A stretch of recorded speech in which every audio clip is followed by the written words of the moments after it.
Muy buenas.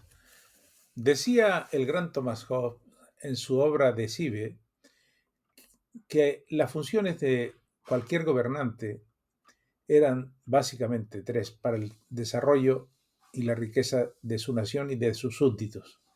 Concretamente eran los frutos que daba la tierra y el agua, eh, el ahorro y el trabajo, y esas básicamente eran las tres funciones que debía mantener un gobernante para el desarrollo adecuado, insistimos, de su país.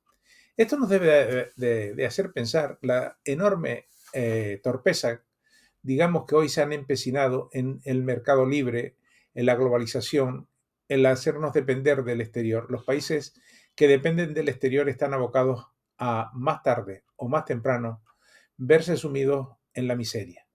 Porque desde el momento que aquel que suministra deje de suministrar aquello que necesita, se darán cuenta, y lo hemos visto en el caso de la pandemia, tristemente, con el COVID-19, cuando no teníamos respiradores ni teníamos mascarillas, simplemente tendríamos que pedírselas a China, comprárselas, o intentar de forma acelerada hacer unos paneles, como ustedes vieron en farmacias y en lugares, de tripas corazón, que dirían algunos, simplemente para poder atender esa necesidad de la cual surgió. Ayer concretamente nos vimos inmersos en un problema de desabastecimiento generalizado o generalizado y derivado de un fallo en el sistema de suministro de luz debido a no sabemos por qué, pero que hay algo que nos está haciendo ver que tenemos dependencia de no tener capacidad de suministro. Escuchamos al presidente del gobierno de la nación española decir que agradecía a Francia y a Marruecos que le hubiesen ayudado a reactivar. Esto es grave y además perjudicamos a Portugal.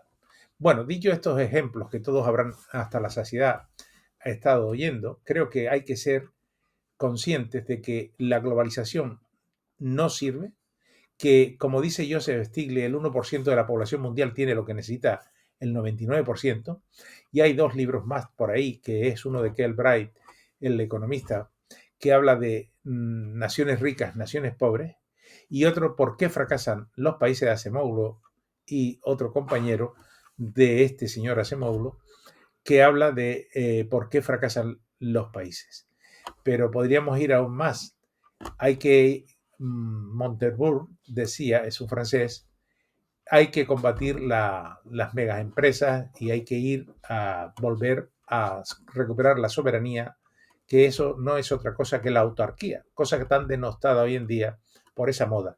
Y luego la enorme dependencia de las nuevas tecnologías, lo cual nos debe de hacer pensar que en cualquier momento puede haber un apagón como el que hemos tenido y que no será único, lamentablemente, desde el momento que sean por causas naturales, una tormenta solar o cualquier otra hecatombe, o por otras causas ajenas que sean ataques de cualquier otra nación en unos momentos convulsos determinados. Por eso las naciones tienen que ser soberanas y tener lo que necesitan. Y aquello que no necesitan, para eso se hacen los intercambios con los países fronterizos de manera amistosa. Yo tengo papas y tú tienes naranjas, pues yo te doy papas y tú me das naranjas, o te pago la diferencia, la compensación que se llamaría. Lo que es evidente es evidente.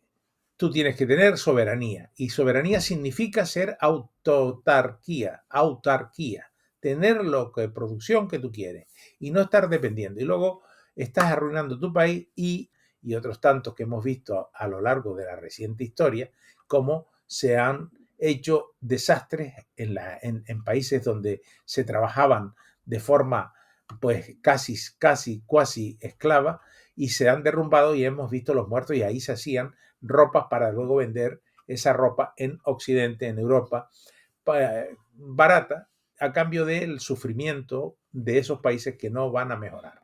Entonces hay que buscar la manera de volver a recuperar el sentido común, que es lo que decía Aristóteles también en la política. La función de un legislador son dos, básicamente. El legislador debe de velar por digamos, territorio al que se debe, y por hacer leyes para intentar hacer más felices a sus conciudadanos. Y una tercera añadida, que más o menos lo que estamos comentando, de tener y mantener buenas relaciones con los países limítrofes o fronterizos para intercambio de aquello que no se tiene o se tiene del otro necesidad.